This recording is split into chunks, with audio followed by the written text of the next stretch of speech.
Welcome back to another stream.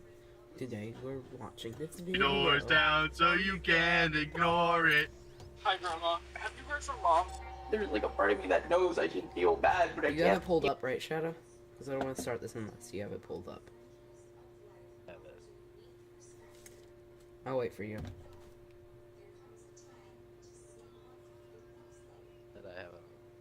Feel anything for it. Hey, what to do? I'm not gonna get a birthday or Christmas and disowned by my entire family. Dude, I'm not even getting to work tomorrow. Shh. Someone's about to get fired. I'll hunt you down like Tyrannosaurus. On the afternoon of November Why they 2nd, sing 2018, Oliver as the Tree Volusia County officers respond to a 911 call about a burglary, little did they know they were actually stepping into the most disturbing case Volusia County had ever seen. 911, where's your emergency? I just got home, and my house is completely trashed. It looks like someone broke in the side door. Okay, how long have you been gone? I've been gone all school day. Are you there by yourself? Yeah. How old are you? 15. I need you to take So a deep breath. I'm going to ask you a few questions, okay? I think it's Okay. first year, yeah. My First mom's year car high is school. here and it's on, and she's not home. And she was supposed to go to work today, and I can't find her. Okay. Your mom's car is there. Is there any other way she ever gets 1 minute, Shadow. Look at this. emergency? Really trashed. It looks like someone broke in the side door. Okay, how long have you been gone? I've been gone all school day. Are you there by yourself? Yeah. How old are you? 15. I need you to take a deep breath. I'm going to ask you a few questions, okay? Okay.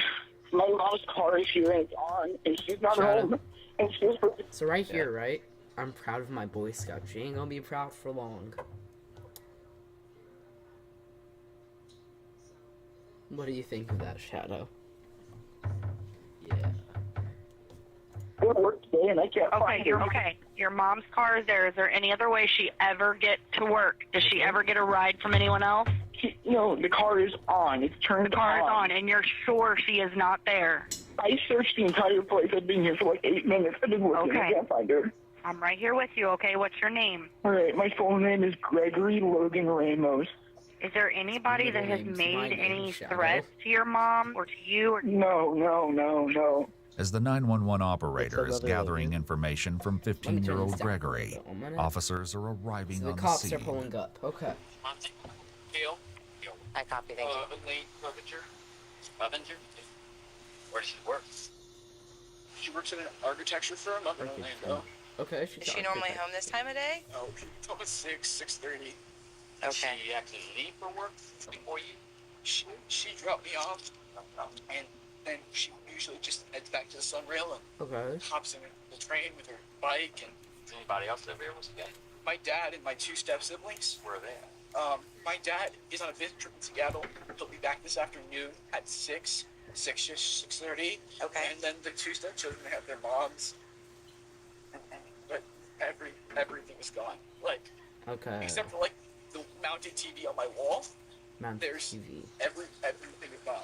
Hoping to gain some insight into this burglary, two officers take a walk through Gregory's house. To their Good for the cops on like putting on gloves. That's a horror good thing. and shock, the home had been trashed beyond recognition. Every part of the house Well, has that's a been lot of rifled Gatorade. through. The bedroom's closets are emptied out and dumped all over the floor. In That the is a lot of kitchen, every Gatorade. single There's more Gatorade right there. That is more Gatorade right there. That's crazy. There's a Minecraft cabinet sword. was open and rifled through, including those under the sink. Glass littered the floor of the kitchen as the burglars had taken it pills. upon themselves to smash all the glassware. That's weird. Why is there all this crap up here spilled? Shadow, you see these right here? hmm We all have these. We all had these. Yeah, I have a pink one. I have like 30 of those in my bed. Not There's a 30, broken like 2. glass here. I have a pink one. The damage around the house is more severe than a standard burglary, and the officers can't help but wonder if maybe these burglars had a personal vendetta against Gregory's mother Gail or his family. As No, wait a minute.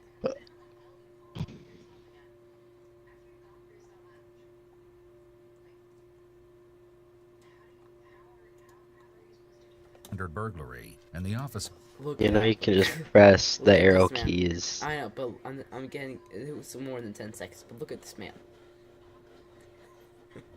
Bro, cut the egg build. No. Others can't help but wonder if maybe The these face is the burglars had funny a part for personal me. vendetta against Gregory's mother Gail Yeah. or his family. You as just the like, officers huh? make preparations to take He 15-year-old looks like Gregory he's like back to a the station 3-year-old so he can standing be up like comfortable that, while they though. process the I home. know. One of the neighbors approaches them. With his arms Just say, I do backwards. have a key to their house, but I haven't been up here since yesterday. And he walks Or like an after you and I absolute tank. spoke. I talked to his parents. Okay. As I told them, this young man has some depression problems really bad. Has she had any issues with him lately? Or? No, not that I know of. While processing continues at the Okay, house, so they're interviewing Gregory the is taken neighbor. to the station. Interesting. Seeking comfort and support, he calls Ken Jones, his sponsor with the Police Explorers, a youth program that allows teens interested in law enforcement to learn the basics and Okay. help their local sheriff's office. Kenton Jones. Ken meets Gregory at the station, and the two sit down I'd for a kiss chat him. in the following never-before-seen My God. footage. It's been analyzed by a qualified team, including a licensed professional counselor, a licensed attorney, and a former detective, former licensed polygraph examiner, and former hostage negotiation commander and instructor. While Ken helps calm Gregory down, he notices some bruises on Gregory's face. The logo's What really happened annoying me here. I got in a fight yesterday with one of my friends. I didn't see that yesterday. I had makeup on. Right. It was a confrontation with my friend. The way he went, Greg. We got into a disagreement, and Greg. but Yeah. I solved the Greg. problem. I talked it out with him, and we made up, and he apologized for hitting me, and I accepted it. What was his name? We hugged it out. Joe My friend, Joe. Joe Rogan. SR, do you know about the fight? The who? USR is cool. No, this wasn't. There was no fight. He just came up. He's like, Joe Rogan. What? He got punched me. He's like, the hell, dude? I didn't hit back or anything. It was just, and I was like, okay, well, calm down. Let's talk it out. We talked it out. What's Joe's last name? I don't know. He's your friend. To be honest with me, Craig. What's his last name? I don't know his last name. Who does know?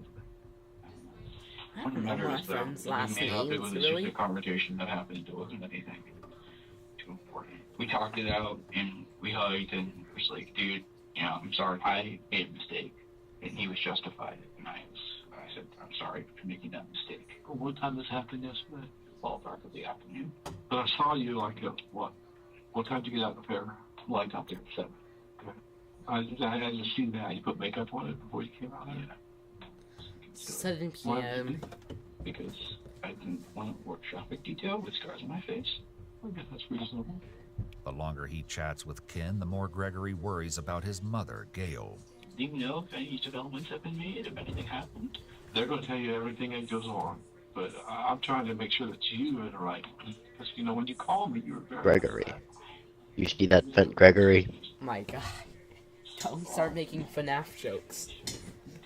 Wish you'd called me earlier. I could have come down here earlier with you. That's why I wanted to come down here and make sure that you're okay. No matter what's happening. The freaking DVD all logo is I know. annoying me. But we can't. And do it's anything. freaking plastered over the screen too. Because We that's can't do important. anything else, can we? What we act upon and when you tell us things is what we're going to do. We got to be able to trust you. His sponsor, Detective Jones, is acting like a Detective father Joe. figure here, telling him to look Being at him father. and to be honest. In contrast, Gregory is sitting cross-armed and doesn't appear comfortable. As a 15-year-old be kid, fair. he should be panicking and asking about where his mom is, and yet he's oddly calm. You know, I'm not saying you're not telling the truth. Yeah, I'm just saying for some reason you want to tell me Joe. And I don't know why. Why wouldn't you want to tell me Joe? I'm not going to go run after Joe and get him in trouble. But that's just saying you are. That's kind of like a question to make sure that you're going to be honest with me. I don't want an unrelated incident to be drawn into the world. Well, we may need to make sure it is unrelated. We need to make sure that the people didn't come there and hurt you too. Is that possible? No, not. Okay. If it was, I would have voiced my concerns already. Okay. Fair. That's fair. But we Fair. want to make sure that you're okay. I'm fine. Because these guys are going to ask you a lot of questions. They're going to be hard questions. It's going to be a lot harder than me asking you what the guy's name is. And I don't want you to put up any walls. I want you to just tell them exactly what. I want to answer all their questions. I'm ready. With Gregory feeling more comfortable, Sergeant Pagliari begins the interview. Couple things. As you can see, I see that you keep looking at my recorder, so Yeah, the everything that I interview do starts. obviously is recorded. Okay. Plus you see the camera up in the thing there. Gregory has read his rights, as is standard procedure. In Florida, there's no requirement for a parent to be present in order to interrogate a minor. However, there is an obligation to notify a parent or legal guardian when a minor is taken into custody, which isn't the same thing as questioning. The general take on the Florida parental notification requirement is that it's good faith, and the inability to make contact with a parent or guardian doesn't put a halt to any questioning. Still, it's important to note that Miranda rights apply to minors in Florida just as they do to adults. Now it's time for Sergeant Pagliari to get some background information on Gregory's mother and some recent trouble at school. How would you say your relationship is with your mom? It has its ups and downs. Okay. I think everyone argues a little bit with their mom. Okay. We love each other a lot. And I really hope she's okay. Have you ever been in trouble with the law before or anything? No, sir. No? Okay. How about trouble in school? He's acting suspiciously Yeah. calm about this, though. Having his sponsor in the room should make him feel much more comfortable and relaxed. Yet Gregory Yeah. has his arms tightly crossed and his nonverbal communication is not in sync with his verbals, indicating he's feeling anxiety.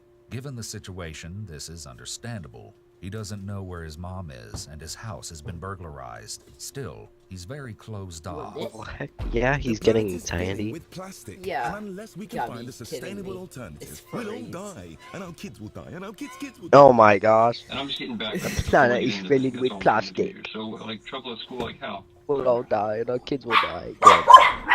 Last month, I got ISS and OSS for a day. What is that, sir? I don't know. ISS. Just so you know, ISS is in-school suspension, and OSS is out-school suspension. Just so you know.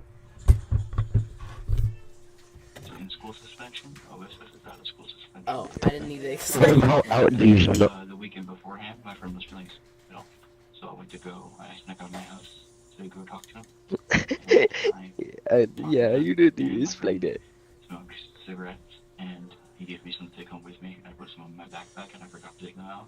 So when I was searched randomly at my school, they were found. And how'd your mom feel about that? She was not happy. To be fair, I wouldn't be happy. But we went No to one a would be solution, happy about which that. was me going to do community service for my church. Okay. You talk about ups and downs in your mom's relationship, right?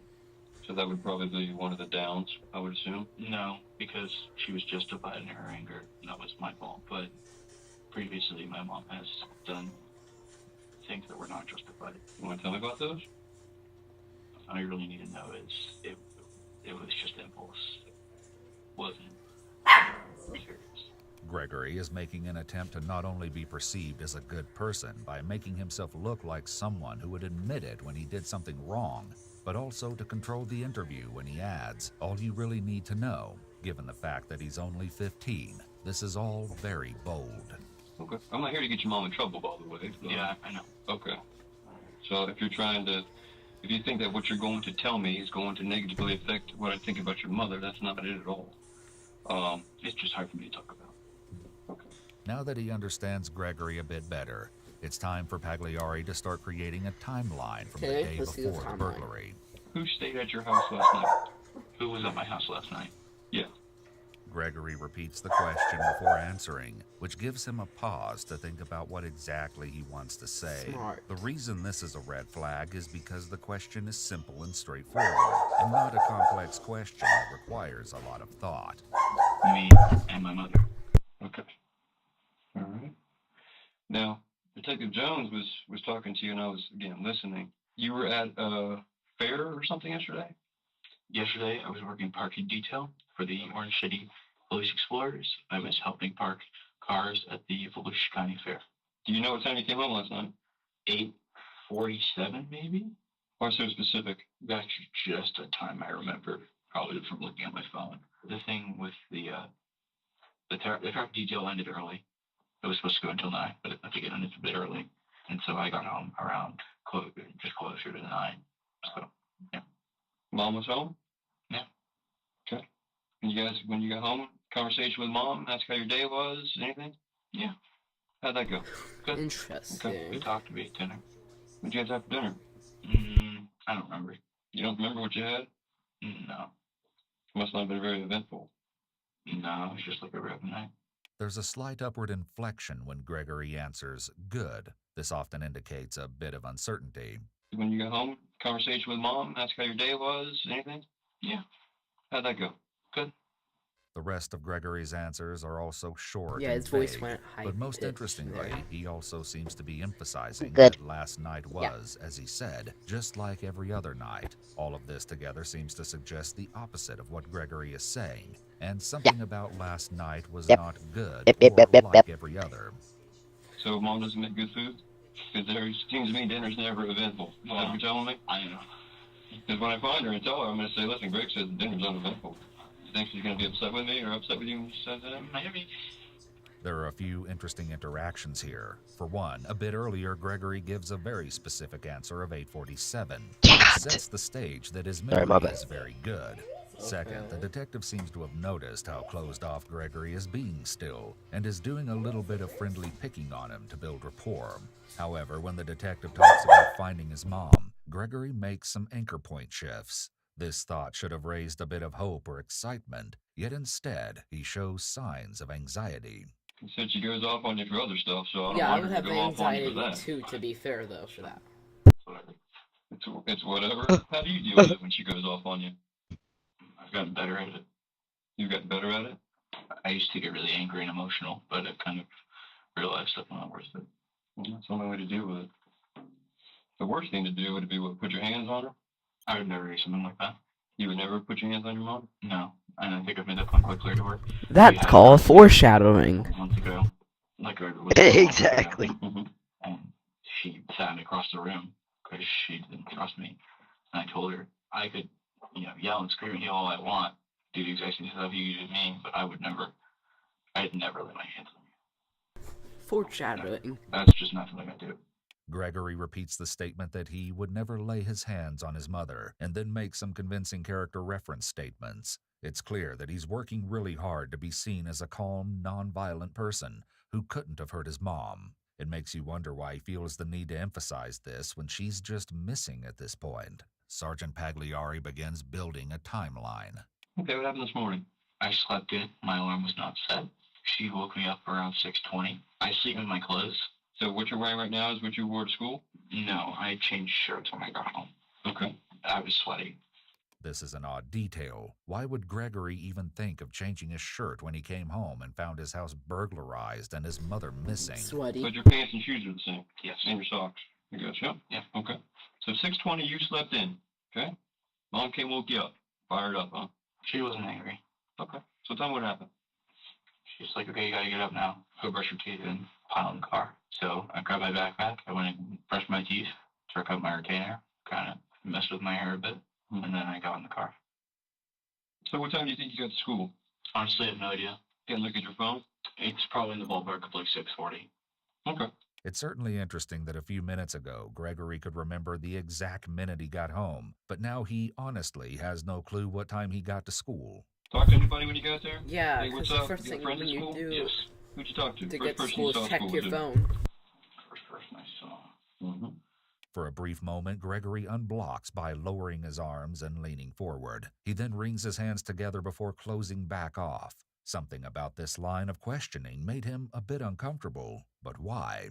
Probably my friend Kat. Cat? Yeah. Boy or girl? Female. You got a last name? No. Who's your friend? You don't know her last name? I'm gonna keep it real with you. Yes, please. I don't really got that many friends. I'm not like a super social person. Okay. Nothing wrong with that. I have a lot of acquaintances that I have that I've either A, had a class with in the past, or B, have class with now, or C, I know from elsewhere. And so, yeah. Okay. No worries, man. No worries. I get that. What's your first period class, buddy? Biology. Who's that? It's important to note that an innocent person might also experience anxiety with these questions. And she was like, all right, whatever, go study your biology. And I was like, all right. So I studied my biology for about an hour. Exactly. And then I went into her room, and she was on the phone with Dad. I said hi to Dad, and then they hung up, and then I said I'd bring her with her for a good night, and then whatever, for our family members, for Grandma, for Uncle Joe, stuff like that. When people say "and then" or jump to parts of their story by saying "and" repeated a few times in a row, it tends to mean that they're going through events like they're bullet points, and they're usually leaving something out between the ands. And I was like, I probably could fix them by Friday, and so I studied my biology for about an hour, and then I went into her room, and she was on the phone with Dad. I said hi to Dad, and then they hung up, and then I said I'd bring her with her for a good night, and then whatever, for our family members, for Grandma, for Uncle Joe, stuff like that. I can't get over Pay that close DVD attention to the screen moments when saver. Gregory says "and then" as the questioning continues. And then I kissed her, and I went to sleep. Okay. And that was I went to sleep around 11. That is when I woke up late. Okay. When was the first time somebody called you about, or did anyone call you about your mother not being at work or anything like that? I received no communication from anyone about that. Okay. With Gregory's school day seeming as normal as can be, the sergeant inquires about what he found when he got home that afternoon. Gregory gives some indication that he's feeling anxiety around the questions of what happened when he got home by fidgeting with his fingers, making anchor point shifts, and doing some self-soothing rubbing on his arm. It's important to note that an innocent person might also experience anxiety with these questions, as coming home to such a house after a... Yeah, I would feel anxiety too. I didn't know what was going to happen. Notice that he gets distracted and has to brush his hair out of his face. After the detective helps Gregory calm down, Pagliari comes back into the room with more questions, hoping to get any information from Gregory that might help them find his mother. So we were talking about going through the house. You went down, took some inventory. Well, after I went downstairs, looking for my mom and didn't find her, I went back upstairs, and I decided I needed to check on my dog. He's so eager to continue his story that he actually interrupts the detective. Going through the house, you went down, took some inventory. Well, after I went downstairs, he seems pressured to go through what he did when he got home and to explain everything. This is really interesting because an innocent person shouldn't feel the need to explain things. It simply is what it is. If the house was broken into, robbed, I thought there was a good chance they killed my dog. But, I mean, I didn't know he doesn't bark that much, but I didn't know if they were going to do that or if, whatever. I didn't know what was going to happen. So I walked into the laundry room, and I saw everything was, displaced, right? But, my dog was fine. And that's when I noticed the door. The door, here, I can stand up and show you. You want to stand up and show me? Okay. So, let's say this is the knob for the door. And there's a deadbolt here. The deadbolt was unlocked, right? And this was locked. But this entire wooden area on this frame was looked like it had been busted open. Like the force of the door was so powerful that it had literally broken the wood. I recognized that as someone kicking in the door. It's odd that Gregory thinks this is something he needs to demonstrate. It's more likely that he feels the need to burn off nervous energy. Why do you think that?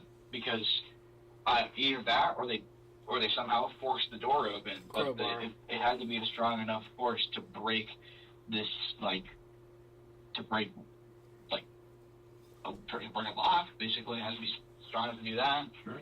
So, did you think that... Yeah. The force and everything you're talking about here, is just because of that based off your explorer training? There's common sense. Common sense? I'm just assuming, just thinking out loud, you have to be able to be, either strong enough or there needs to be, a certain amount of force for the wood, a door frame to, basically, crack and, make the lock give out. Sure. As Gregory draws out a layout of his home for Sergeant Pagliari, he mentions something odd that he noticed in his mother's room. I made it to the master bedroom, and it was just really bad. It was terrible in there. And One thing I noticed was that the bed was at an angle. What's it supposed to be? It's supposed to be straight on. Okay. Now, There's a dresser here. This is very interesting. I don't. And then Is where things start to get even stranger. Detective Jones was talking about the marks to your face. And I want to talk about that a little bit more. Alright. When did that happen? Can I ask what relevance this has to the conversation? Everything is relevant, Greg. Asking about the relevance is the kind of thing you could expect to hear from an experienced criminal as a deflection, or from a savvy adult with a lawyer perhaps, but this is unexpected awareness on the part of a young, seemingly not criminally involved teen. He sounds like a defense lawyer here, not a kid. It also shows that he may be fishing to see what information they have. Now they're going to say, hey, listen, Greg's mother's missing. Greg has marks on his face. Is it possible that Greg got in some kind of altercation with his mother? Right? They're going to ask me that. Yeah. Okay, so now I need to explain when you got those marks on your face. Alright. Good. When? Yesterday. Yesterday? What time? After school. Where at? Student parking lot. Okay. Who did it? My friend Joe. What's his last name? It starts with an L. You have a class with him? No. Wait, Shadow. He just said he doesn't know Joe's last name, but he just said Joel. Like what? That's kind of weird. That is I weird. think he's purposely keeping it out. I wonder why he would be He's keeping older that than me, out. but he's what? He's older than me? Older than you. Okay. Joe L. Older. White male, black male, Hispanic male. White. Okay. What grade do you think Joe L. is in? He's a junior. How long have you known him? Year and a half. Okay. Not gonna explain the situation to you because it probably looks like I got my ass beat. Go ahead, please. Tell me what happened.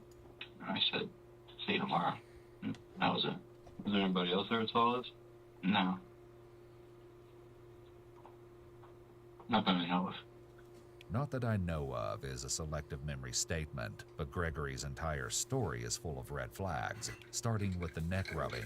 It's not particularly believable that most teen boys would get in a fight like that and make up that quickly, never mind hug and not even know each other's last names. Either Gregory actually has no clue how normal interactions work, or he thinks the officers are that naive and dumb that they will believe this story. Dude, I barely used to know James's last name the longest time, and then I would freaking hit him in the back of the head and then forgive each other like really fast. Yeah. I don't even know your Can you last name name. somebody with a first and last name? Exactly. Brian Torres. Brian Porres? Torres. Spell it, Bubba. Give it a go. P-O-R-E-Z. P-O-R-E-Z. So, Torres. okay. What grade is he in? He's a senior. Is he in a class with you? No. But yeah, no. He saw it all go down. So Brian Porres saw Joe L. punch you in the face. Yeah. In the student parking lot yesterday at University High School. Yes. Okay. Gregory's story is now out in the open, but there are a few issues with it. While Sergeant Pagliari has been speaking with Gregory, another investigator has been verifying information with Gregory's school, and things just aren't lining up. That's 100%. That's everything? No, that's it. I mean, you're telling me that what you're telling me is the truth. Yeah. Okay. You're in school all day. Yep. I have no reason to lie to you.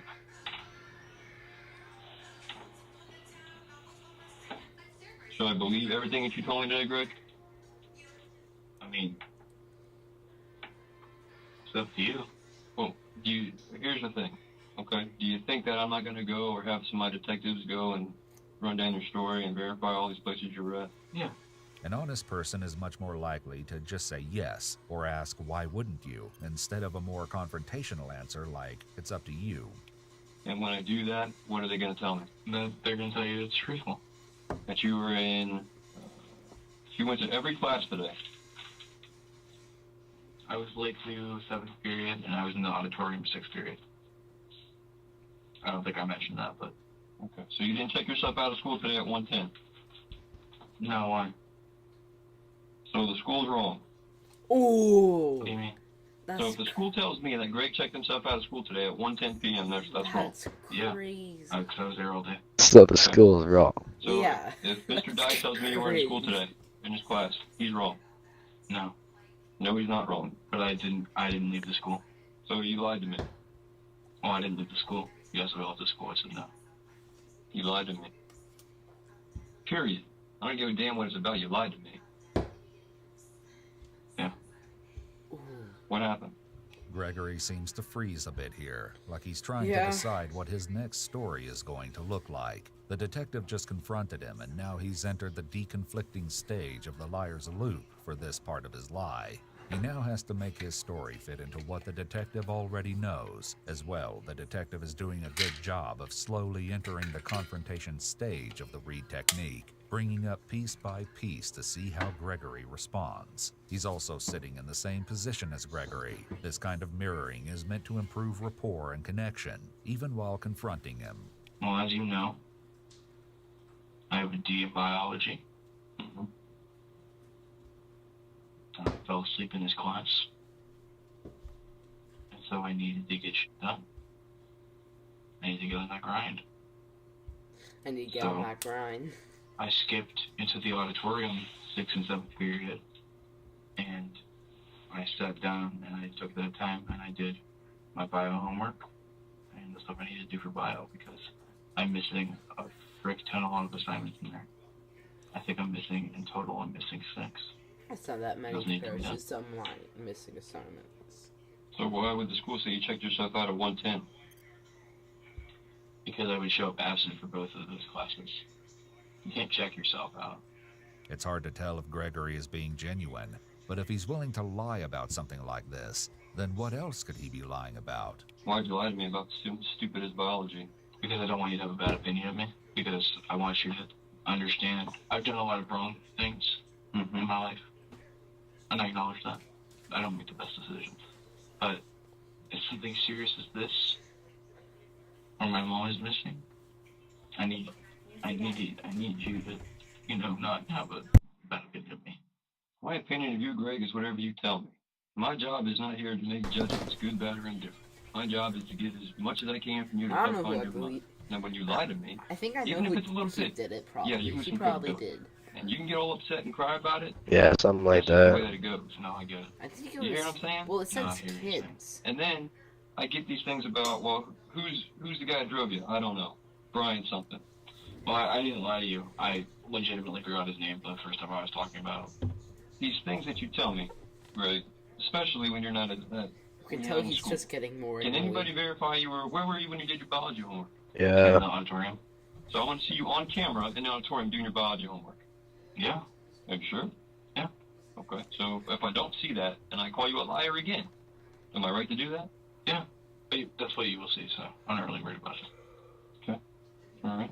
So if I were to hypothetically just say, or just say, not even hypothetically, if I were to say that you went home last night, got in an argument with your mom for whatever reason, I guess it was the biology thing, right? Because I know she told your dad. Yeah. That you guys got an argument about it. If I were to say that you went to school and then you came home, somehow you got home, I'm not sure how you got home, but you checked yourself out. Now again, give me some credit here. You checked yourself out, or you left school, checking out. You just left. Somehow you got home. You get home, something happens to your mom, or you and your mom got into hands-on, you did something to your mom. Wouldn't that be far-fetched? What do you mean? You killed your mom. You killed your mom. Why would you think I would do that? Following this accusation, Gregory freezes and pauses for a long time. Right now, he's been pretending that she's just missing, so this is a big jump, but Gregory's response is very suspicious. He doesn't show any anger or indignation as you would expect from an innocent person being accused. He just flipped it and asked the detective a question. He didn't even deny it. He just deflected. You tell me. You guys have ups and downs. You got marks on your face. You told me Joel is the one that punched you in the face. But before, you didn't say shit about it. You didn't ask. I did ask. I said, who was there? I don't know. Oh, maybe my friend was there. Your credibility with me, Greg, sometimes is up and down. Oh, no. So again, Okay, when I asked you, would it be far-fetched if you came home today and killed your mother? Yeah. You did kill your mother? No. Would it be Park Fest? Yeah. What? 7 days or something like that. But she sent you. I know she sent you. This is the first big confrontation when Pagliari states, "You killed your mom." He then attempts to build a theme that she's been hitting Gregory, offering him some kind of justification. But as the accusations against him become more and more severe, Gregory seems to realize that the only way to protect his innocence is to make some tragic and startling revelations. Have you ever been sexually assaulted? No. Have you? Yes. Okay. I have. I was sexually assaulted. I reported it to the police. They did nothing. Okay. So, the only person that was really there for me were my parents. What is the relevance to this? And my mom. What? What, Shadow? Okay. My mom was the one who helped me through that dark time in my life. I felt I attempted to more than once, more than 3 times. She never put me in all facts. She never called the cops. She never did any of that. She helped me through that time in my life where I was in a bad place. And Stop goofing, I can't see it. I fixed it. Calm down. I love my mom more. Let's making sure it was still working. We have our ups and downs and we have our problems, but I love her. The timing of his story is questionable. He seems to be trying to deflect from the accusation that he killed his mother and put himself into a victim role in the eyes of the detective. It's a fairly common tactic for narcissistic individuals to use threats or actions like this to manipulate others. He also makes really intense eye contact while leaning forward and seems to be trying to read if he believes his story. This position is similar to the side away from his sponsor. It seems like he doesn't want to be a part of this conversation anymore. In that hour or 2, I smoked a lot of cigarettes, drank a lot of alcohol, did a lot of shit. But, so whatever, alright? Look at my It's now... Okay, so he's claiming he went to sleep like 11, and then he went into his mom's room around 12:30. 1:30, I believe. And then 1:30 he drove, drank his smokes And with his I'm back. friends. And we go to where me and my friends we're in the car, and I have to understand, while my friends did come, quote unquote, pick me up, I was the one driving, and I wasn't, and while I had some drinks, I wasn't drunk. I wasn't drunk driving, like I was fully. You can hear your mom or whoever on the stream. I was driving my mom's minivan. You can hear your mom or whoever is on the stream. We drove to this church, and there's a fire pit in the back. A fire pit. And so, me and my friends smoked a bit there, drank a bit there. I popped an LSD tab, set my other friend. Just kind of chilled there, and we would go back and forth between my house to get more money, to go to 7-Eleven or other places and get food or drinks or snacks in general. So we traveled a lot between this fire pit and my house, in which case afterwards, and then it was like 5:45. As he tells this story, it not only changes multiple times and is filled with far too many details than necessary, indicating that he has a memory of extremes, but he's rubbing his nose, touching his mouth, fidgeting with a pen, and then puts his guard back up quickly. All of this indicates that Gregory is experiencing a high level of anxiety. Soon he will show his memory of extremes when he goes from sharing too many details to suddenly leaving something out. I drove the van home, hopped in my house. I was wearing black boots and jeans and a gray t-shirt. And I got in my house and I started getting ready for school. Put my bio textbook in my backpack, just started getting ready, etc., etc., etc. After this, Gregory's story once again aligns with the one he told earlier. His mom dropped him off at school and he went through his day like normal until the 6th period. At 1:10 10, after 5th period, I met up with my friends. We walked off campus, stopped to go to the bathroom in the woods. It's not really necessary detail, but that is what happened. And I got in my friend's car, and we drove to my house. We picked up some more money. Then we drove to the fire pit again, and we smoked more cigarettes there, talked.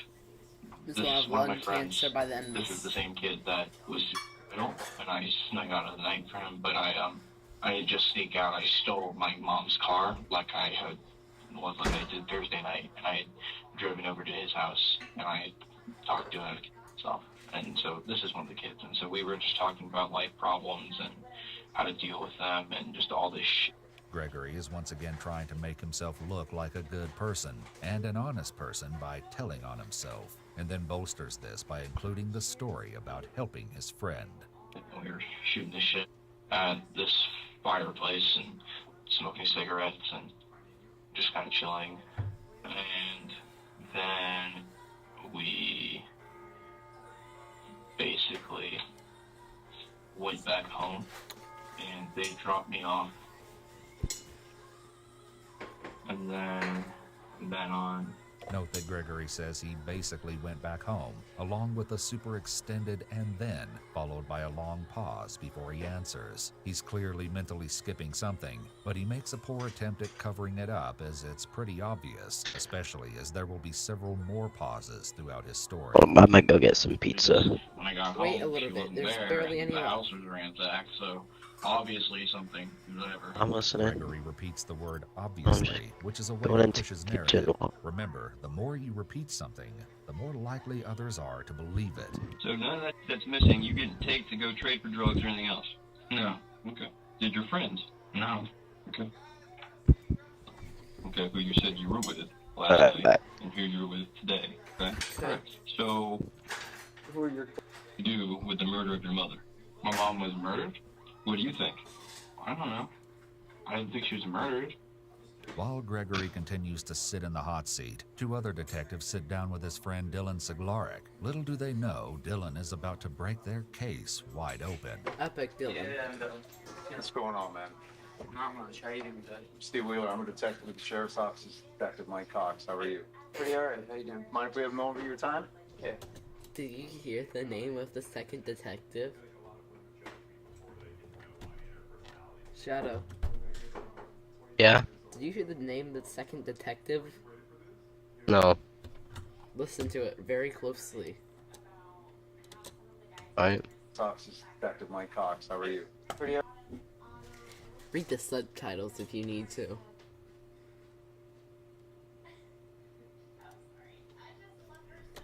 Mike Cox. What's going on, man?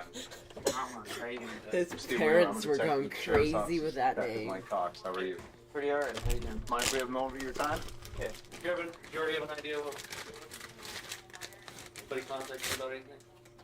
Okay. Have you talked to Greg today? I saw him at school. How good of friends are you guys? I mean, I talked to him, but we're not like super close. Okay. Who is he super close with? I don't really know. I don't talk to him that much to really find out. I only have like 2 close friends myself, so. Okay. Who are your close friends? There's Brian. He's a really good friend of mine, and yeah, really Brian. He's like the only person I talk to on a daily basis. What's his last name? Torres. Torres? Torras. Do you know another kid named Joey? Joey, or something like that? That may be friends with Greg. No. I mean, I don't know people by names really, so like I might have seen them, but I don't know. While this isn't definitive proof of whether or not Gregory's story so far has been true, there seems to be some discrepancies in the statements given by both of the boys. Dylan doesn't know who Joel is, and maybe it's because there's an entirely different reason that Gregory has scratches on his face. Not only that, but he also seems to be downplaying his relationship with Gregory. According to Gregory, he had saved Dylan from taking his own life. It seems strange that Dylan wouldn't consider Gregory a close friend after such an incident. Have you ever gone to Greg's house? Yeah, I'm in a Greg's house. Okay. When do you think the last time was you were with him? I mean, probably last time I worked with him. Right? Yeah, last time I worked with him, so like Saturday. Okay, so recent. Like, is he okay though? So Greg's fine. Okay. Dad's fine. Everybody's fine except his mom. That's the problem. Is his mom is gone. We don't know where she's We have at. no idea where this lady is at. We have zero idea where this lady is And at. that's why we're here talking to you, because we know you're friends with Greg. Yeah, I was just, I'm worried for him. Yeah. Greg's fine. It looks like he got in a fight. He said he got in a fight at school, which is why we were trying to figure out what was going on there. So just going with all the leads that we possibly can. So For now, Dylan is aware that he needs to watch everything he says, but later on, he won't be so careful. As soon as he mistakenly thinks the cameras aren't rolling, he will make some truly shocking statements without realizing he's being recorded. she's missing today. Yeah. Yes. She's missing today. She's missing right now, and they have no idea where this lady went. There's some unusual circumstances around it that it's abnormal, and Enough abnormality to get a bunch of detectives out here. yeah, we were both at home, and they called us and said, "Hey, we need you guys to come in. We need Yeah. to start following." With some general information gathered from Dylan, the detectives start verifying his story. The only time you saw Greg today was in the morning and in the afternoon at lunch, and you haven't seen him since? I didn't really see him, no. What do you mean you didn't really see him? Like, I didn't face-to-face kind of thing. Saw him walking, but When? after lunch and then before I left. Okay, but not out of school. No, And Greg never left early and got a ride with you guys at all? no. I was with Brian. It's clear that Dylan and Brian are incredibly close and seemingly spent the day together. Wanting to make sure that they have every angle on this story, detectives are sent to question Brian as well. How you doing, sir? Are you Brian? Shut up! Yeah. Hey, Brian, I'm Detective Whitler. This is Detective Johnson. Shut up, dog. That's the immediate thing he's. Here, let me step out real quick. Sorry, you just woke me up. Sorry, man. All right, well, here's the deal, man. We need to talk to you about that burglary that happened over at Greg's house today. Okay. You know anything about it? He messaged me that something happened. That's all I've heard, though. Yeah. Did you see Greg today? That's cool. What time? From last I saw him was lunch. Did you see him after lunch? What? Did you see him after lunch? No, I was in class. That's really like one of the last times I saw him, so. So far, it seems like Brian and Dylan's stories are adding up. However, it doesn't take long before Dylan makes a mistake. Did you ever know Greg to have how do I describe this? A mean streak, per se, in him? You ever seen him get angry? Like, anger issues. Angry, yeah. Any indication that he has it in him? Does he have a lot of anger built up? Does he have a lot of animosity against anything or anyone? Like, had hate for something, but he has anger, yeah. What's he have anger about? Just, he's like anyone, something little, just make him angry out of nowhere. Did you ever see him snap? No, I've never seen him snap. How do you know he has anger? Because I've just seen him angry, like, about stuff. What kind of things? I didn't really ask about it. It's not really my thing to know. How did he act when he was angry? I mean, does He just, he shut down? Does he get fired up? Does he he? shuts down. He just doesn't want to talk to me when he gets angry. Has he given you anything to hold of his from that house? Last week he let me borrow the bow if you want that. What'd you borrow it for? I just thought it was cool. I actually don't even know how to shoot it. So what'd you borrow it for? I thought it was cool. So you thought it'd just be cool to have in your room? Yeah, I collect like stuff like that. Like I have a knife that's also a lighter. Just interesting stuff. What were you gonna do with the bow? Look at it? Yeah, pretty much. You were gonna shoot it at all? I don't know. Was there arrows with it? No, it was just the bow. I had no idea how to shoot it. So That kind of seems odd, though. Most thing I've ever shot is a BB gun, to be honest. This is an immediate red flag for the detectives. Gregory had listed his bow as one of the items that were stolen from his house. If Dylan has Very possession of the interesting. bow, that means Like, a either he bow's stole it missing or from his Gregory house lied and his to the friend sergeant. has the I'm bow. gonna ask you a couple more things. You swear from the information you're about to give me is true and correct to the best of your knowledge? Okay. You and Greg left school together today, didn't you? Okay. You didn't walk off campus today? I walked off campus. Did Greg walk with you? I walked with Brian. Okay, you walked with Brian. And where did you walk to? To Brian's truck. Okay. Tractor. His what? Tractor. His tractor. And you went where? I went here. And what did you do when you got here? I grabbed my clothes. Okay. Me and Brian drove around. And I went to work. Although Dylan is claiming that he's telling the truth, his story is quickly starting to contradict Brian's. So, I picked up Greg this morning, right? After I picked up Dylan. And then there's morning times I really don't talk to them. I just pick them up and bring them to school because I'm tired. I'm not a morning person at all. And then I went to school, went through my classes like usual. Lunchtime, I saw them again. And then after lunch, that's really like one of the last times I saw him. So, What times you leave school? sometimes he goes to his 7th, sometimes he doesn't. What time did you leave school? What time did I leave? Brian repeats the question here to give himself some time to think about his answer. He will repeat part of the question again in a moment, making you wonder why he needs to think about this answer when it should be easy to remember. I left after 5th period. Who'd you take with you? With me, it was me and Dylan. And Greg, but I took him where did home. you go? I took him back To his house. As the detectives continue to dig for the truth, Dylan eventually cracks. Walked off campus. We went to his house. He gave me his stuff to hold. What stuff? I can show you. Tell me us what it is. He gave me his gaming laptop, his gaming PC. He gave me his bow that I borrowed. Today? So hold that. He gave you his personal computer too? And the bow. And the bow. Why did he give you? So it's a laptop, a gaming laptop, a PC, and a bow. It's a gaming PC. Okay. Gaming PC, a bow, and what else? Don't know what else, honestly. And then what? Why did he give them to you to hold? Did he tell you? He said he was in trouble, so he gave me it, and I Bobby, drove up. I okay, came hold on. here. I put it in my pocket.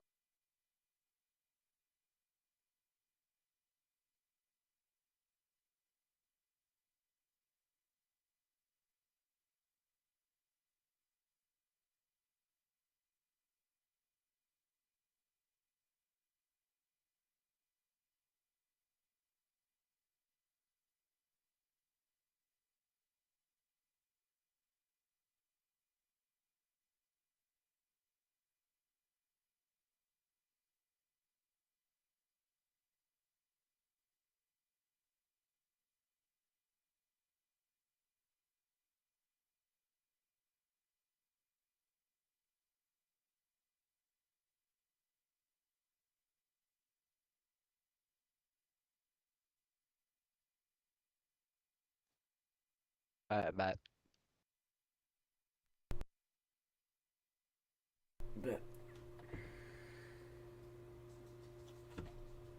Closet, and I went to work. After he gave me the stuff, I went to work. I didn't do anything else. I have a job to do. Look, why did he say he was giving you that stuff? What kind of trouble is he in? I don't know what kind of trouble he's in, but got there and the house looked really torn up. So he told me to take the stuff. I mean, I get what it was looking like. So you got to the house with Greg and Brian. Just the driver. Did Brian get out? Did you all go inside the house? We got to the door. He ran in. I looked inside. I could see it all messed up. He ran out, gave me that, gave me the bow. He threw a couple of the things that we ended up just throwing out. And then I came back here. What did you throw out? Just so you know, Dylan has a PC and the bow that was missing from the house. We threw out like a computer and a printer and just like small stuff like that. Threw it out where? We just found a random dumpster and threw it in there. Where's this random dumpster? The Winn-Dixie parking lot. With this confession from Dylan, all of the supposedly stolen items mentioned by Gregory are now accounted for. As detectives try to find out what kind of trouble Gregory might have been in, Dylan makes a shocking and disturbing confession. I'm sorry for lying. I know, but now's the time to get it all out. All of it. So tell us what happened. I mean, he's done this much. He's given you personal items for you to hide or to hold. That's not suspicious to you, and it's not suspicious to you that you guys hold on. Joey knows. He knows. Yeah. Say it. Yeah. Tell us. Tell us what happened. It's okay, man. It's not on you. Pretty much what happened. Me and Brian were driving to school this morning, and he called me and Brian. Said, "Hey, something big happened." He wouldn't say it on the phone, so me and him had to go get him. Then he gets in the car, and he says, "I did it. I really did it. I killed my mother." So we drove to school. We did the entire day. We left early. Interesting. And we get back to the house. He says, "Take this." Greg did say something happened to his mother. It was kind of fuzzy because he seemed like he was kind of shooken up. So he said something happened, and like I said, he was really shooken. So he told me something about how his house was messed up. So we went over there and he asked if I could take some of his stuff, right? He said he needed to get rid of some of the stuff in his house. So we go in there and we grab some of the stuff out of his house. So you did go in a house? Yes, and we put it in the tracker, and he told us what needed to be like kept and what needed to be thrown away. So we stopped and we threw away, like you said, the printer, the jukebox. Yeah. Where else did we stop? The church, right up there in High Banks. What happened at the church, buddy? Greg had he put one of the, like a trunk, he put that in the water. What was in the trunk, buddy? A whole bunch of random stuff. Like just junk that you'd see like a garage sale. After hours of investigation, interrogation, and turmoil, detectives finally are getting to the truth. Despite having this horrid information, there's still so much they need to know. But Brian is still reluctant to admit one crucial detail. What was said? What did Greg tell you? Don't cover up for Greg. I'm not trying to cover for Greg. If he said it, then he said it, and then, you did what you did, and that can be explained. Mm-hmm. But don't sit here and just continue to lie to us, all right? Okay. You and Greg are buddies. There's more than one person here. It's not just you. Remember that.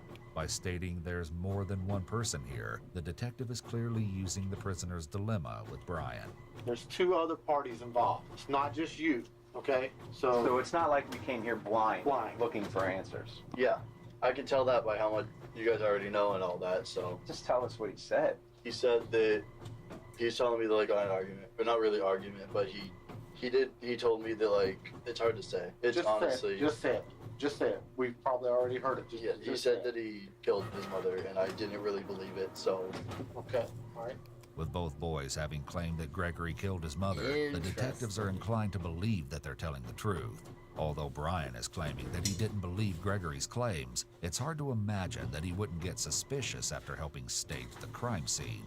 No matter what Brian or Dylan want to believe, they helped their friend cover up the brutal and shocking murder of his own mother. As the detectives prepare to inform Sergeant Pagliari about what they've learned, one of them notices that Dylan isn't doing too well. Yeah. You okay? I know your history. I just want to make sure that you're not thinking about harming yourself or anything. Dylan, you okay? I know it's tough. I feel anything for it. You don't feel anything for what? What do you mean you don't feel anything for it? There's like a part of me that knows I should feel bad, but I can't feel anything for it. Hey, you listen, just do what you're doing. Sitting here talking to me, okay? I can understand. You're probably not feeling anything because you haven't really processed it yet. You haven't processed what happened. While one detective comforts Dylan, the other is quick to get Sergeant Pagliari on the phone and let him know what they've discovered. Armed with this new information, Pagliari sits down for one final confrontation with Gregory. But even with everything they know, none of them could have been prepared for what exactly Gregory would say. I love cheese. Do you think, and I'm going to ask you this. Let's see what Gregory says. Okay, because in your hearts of hearts, looking at me face to face, are you a man of integrity? Do you know what that is? I do know what it is. Okay. Are you a person of integrity? I don't think I have the best character. I think I have character flaws. But on the up and up, usually, I try to be as honest as possible. And when I'm not, it's because I'm being selfish. And I can admit that. Okay. I tend to be selfish, and that's a problem I have. But, okay. Yeah. Here's what I'm going to do. I want you to look at me in my eyes. Okay? Look at it like this. And I'm going to ask you, did you kill your mother, take things from your house, distribute them amongst your friends, come in here today and lie to my face and say that you didn't do that? No. No what? I didn't do that. You didn't kill your mother? No. Okay.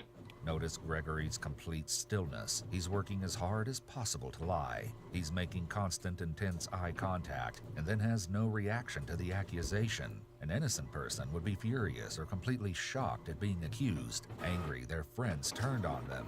It would show, but from Gregory we see almost nothing. All right, so sit back down. I don't believe you. Why? Well, the good news about it is that all those things that were missing from your house, we found them. Where? You tell me. I give you a clue. It's one of your buddies. Are you saying my friends robbed my house? Is that what you took out of this? Is that I'm saying that your friends robbed your house? The same friends who, by the way, were at school all day and who dropped you off. Here, I'll refer to your little map here, bud. Remember this. They dropped you right here on High Banks, whatever the hell this road is. And I asked you earlier, is it possible that your two friends could have went to your mom's house and killed your mom and taken those things? And you said that's impossible because they would have been driven past you, and then you would have saw them. Time is up, Greg. Time is up. We found the stuff. Okay? Your buddies turned us onto it. Now you need to tell me what happened, because they've already told me what happened. Told my pals what happened. So you need to come to Jesus. You're a religious man. You prayed with your mom. You need to tell me what happened. So what did they tell you? I'm not telling you what they told me, because I don't have to tell you what they told me. You tell me what happened. I already told you what happened. Tell me you didn't kill your mother. I didn't. Who killed your mother? I have zero clue. Who took the to your house? Well, you just told me. Apparently it's my friends. And when did they think they did that? I have zero clue. Do you honestly believe the things that are coming out of your mouth? Yeah.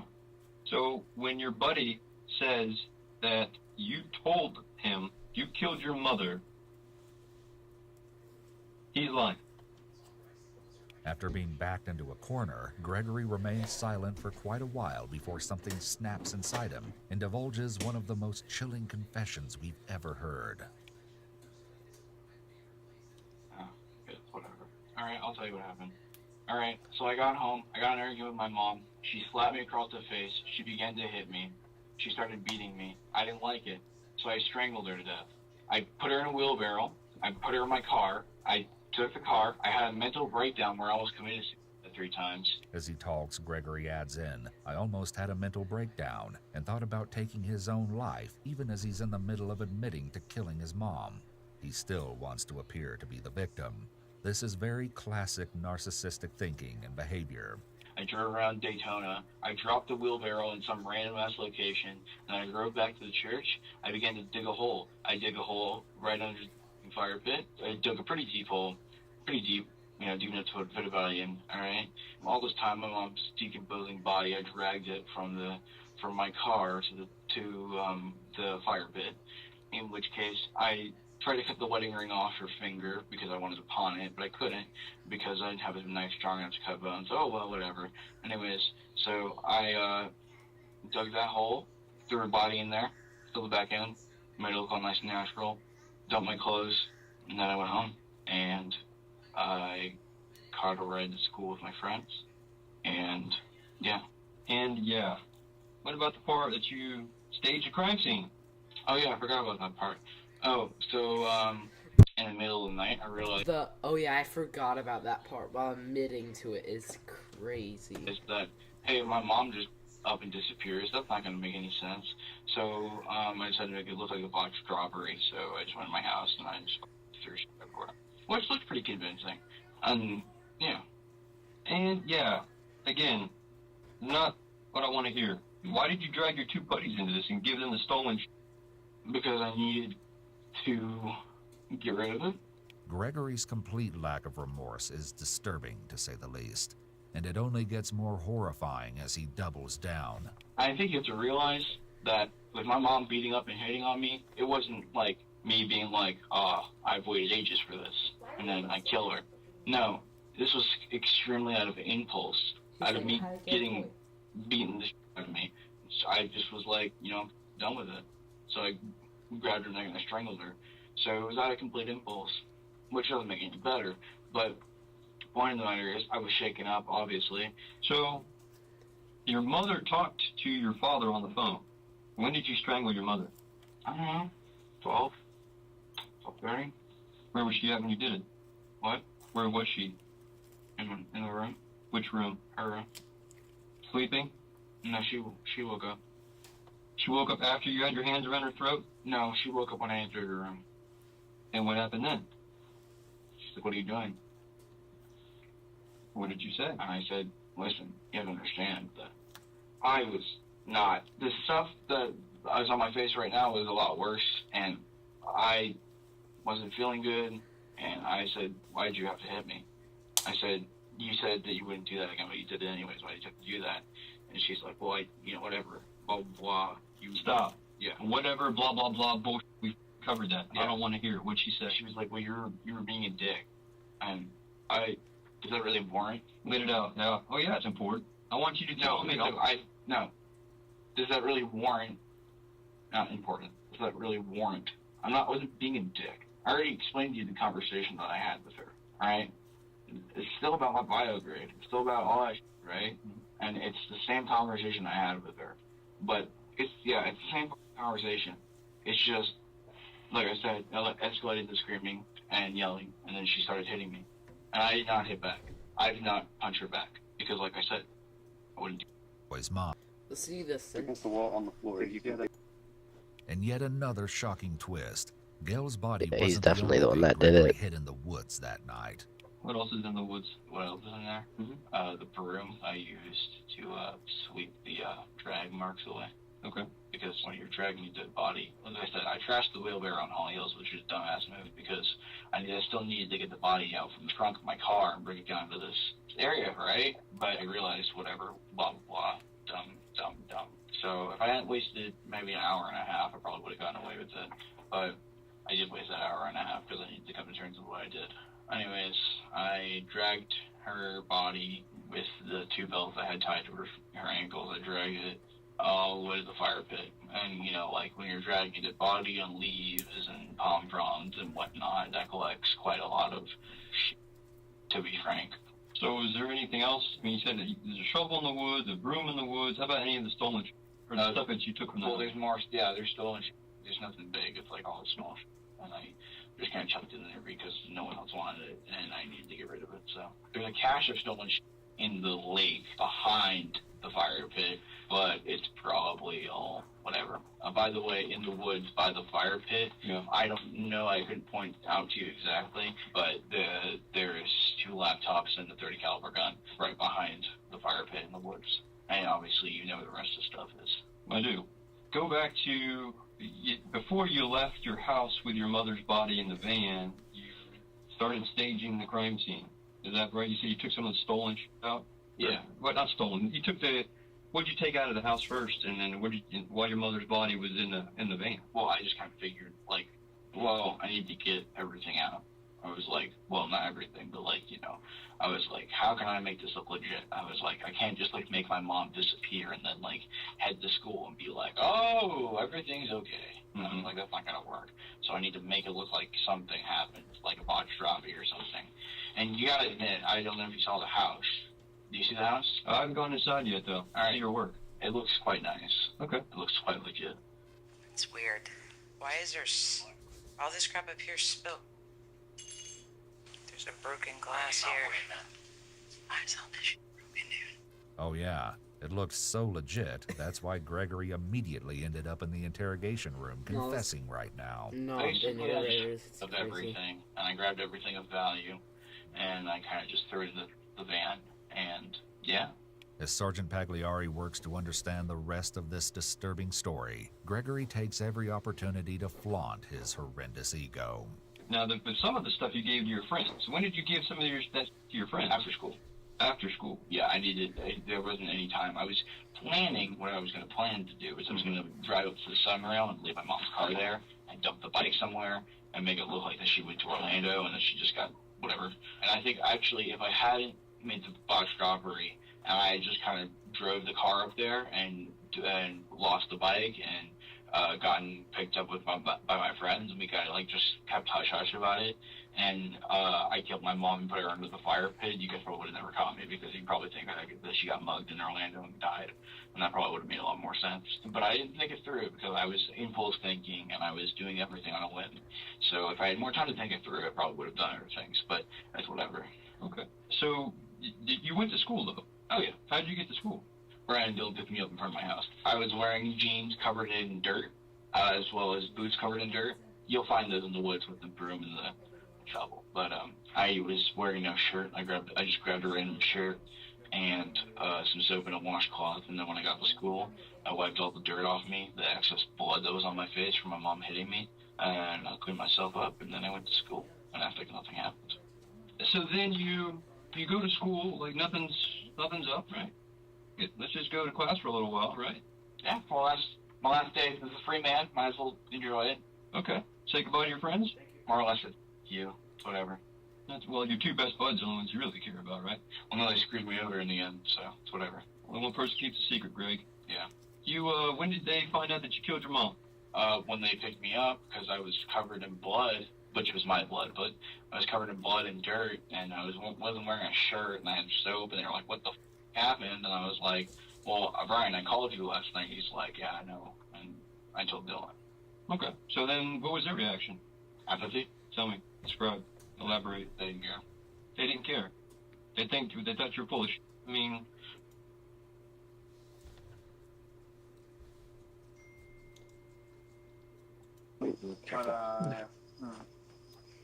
Oh, whatever. Well, there was a did they find the stuff back here? We probably found a few things, but go ahead what you recall. All right, well, whatever. There's did you guys find the gun back here? Did we find a gun back here? It's okay if we did. There's one back there. Yeah, we did. Yeah. Okay. A rifle? Yeah. You guys found the laptops as well? I believe so, sir. All right, sounds good. Okay. So, yeah, whatever. I set up my phone so I get some light, but then I realized I needed more, so I had to go back to my house and get more. But sure. Tell me how you dug the hole. Let's talk about that. Took a shovel when I dug it up. Okay.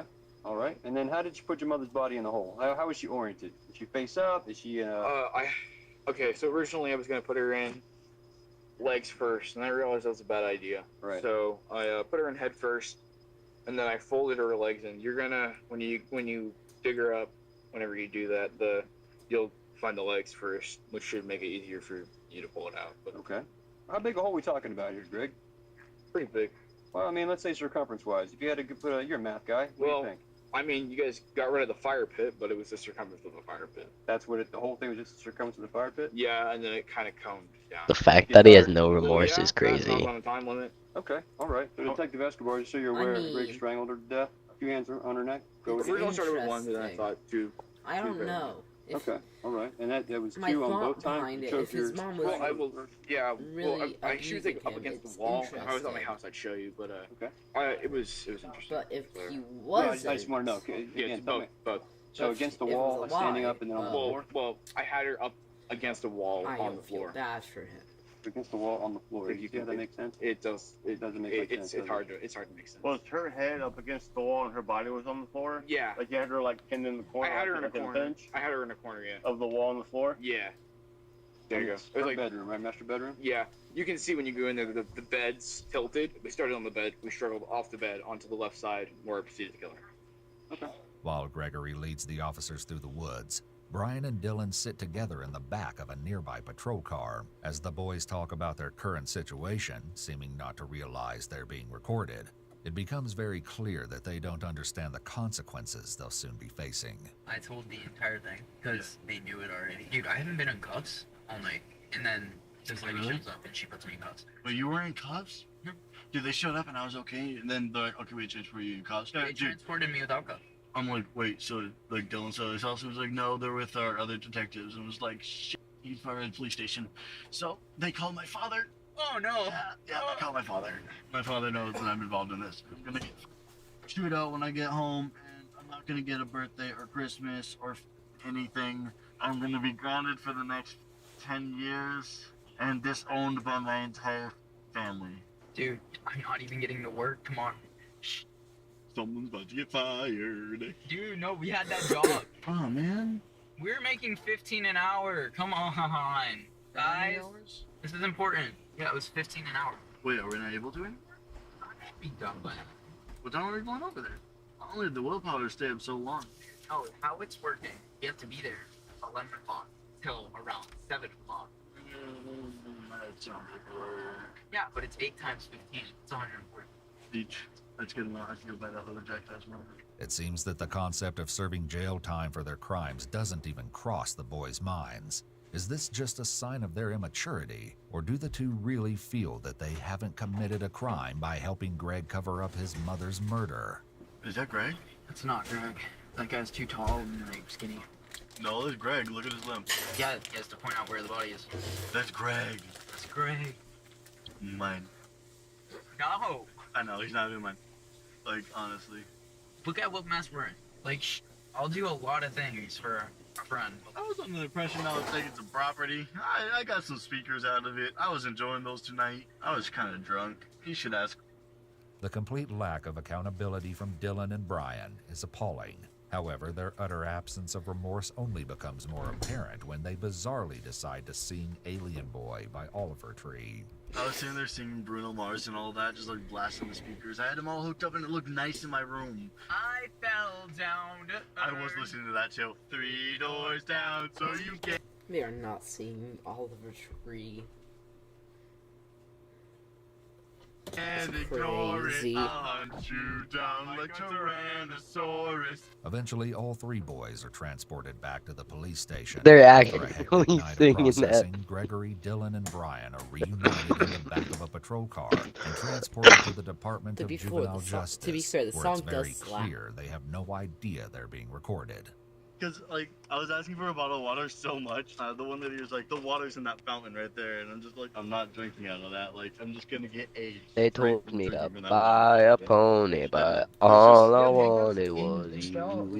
What are you singing? In front. Okay, I was gonna say, But how the hell? Hidden in the sand. Oh no, when I had to like flush the toilet, I literally had to like kick the button pretty much. Yeah, you need to be quiet for 1 second. 1 Delta 65 Central. 3 juvenile in round 2. DJJ. Starting mileage is 581. Alright, you guys can go ahead and talk to one. Dude, seriously. Oh, I was not sitting down on that toilet. It was like steel and there was white stuff all over the toilet. I'm just like, I'll pass on that. It was you. What? My family isn't here. I guess they just disowned me already. You're Brian? What? Yeah, I'm Brian. No, they have a lawyer. They're with a lawyer with you. Well, my family loves me, so. Yeah. I guess I'm not getting. I'm gonna get disowned anyway. So sorry for not talking earlier. I was actually playing Fortnite with a friend from church. United, the less remorse they seem to have. I was arrested on my grandma's birthday. Last night. Last night was my grandma's birthday. I got to see her and said happy birthday first.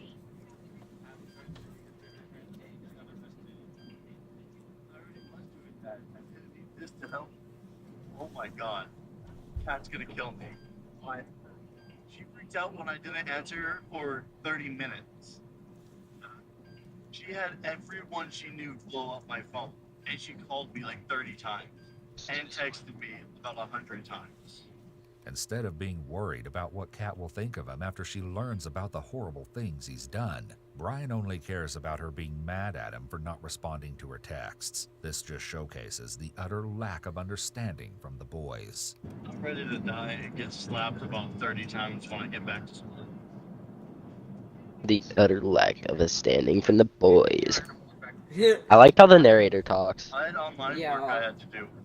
I'm worried about school still graduating, you know? This. What? It's my senior year. I was supposed to graduate this year. For the first time, it seems as though the boys may be starting to realize that their disturbing actions will have long-term consequences. School, friends, and life as these boys know it will now be changed forever. Not long after arriving at the juvenile center, Brian's family posted his $100,000 bond. In the 3.5 years prior to their court date, Brian finished high school, started college, and was employed. On the other hand, Dylan wasn't offered a bond for 309 days, as the court was concerned that his history of mental health issues may lead him to hurt himself. When he finally was given a bond, it was $200,000, meaning there was essentially no way for him to post his bail. For his part in the crime, Dylan was sentenced to 828 days in jail, followed by 10 years of probation, despite both boys having been charged with accessory after the fact to second-degree murder. Brian was given a different sentence. At his hearing, Gail's sister spoke on the pain their family had suffered as a result of the actions taken by Gregory, Dylan, and Brian. In response, Brian said that he was sorry the tragic killing had happened, but that he was simply naive at the time and didn't take Gregory's murderous claims seriously. Even at his sentencing, it seemed that Brian was wholly unwilling to take full accountability for his actions. In the end, he was sentenced to 14 years of probation, with the first 364 days of that term being served in the Volusia County Jail. According to Volusia County Sheriff Mike Chitwood, Gregory Ramos is one of the top 3 sociopaths he's ever come in contact with, and it's easy to see why. For the brutal slaying of his mother, Gregory was charged as an adult and was sentenced to 45 years in prison. While his sentence can be reviewed again in 25 years, Gregory will serve a lifetime probation, no matter. So 800 and how many days for one of them? How many years is 800? And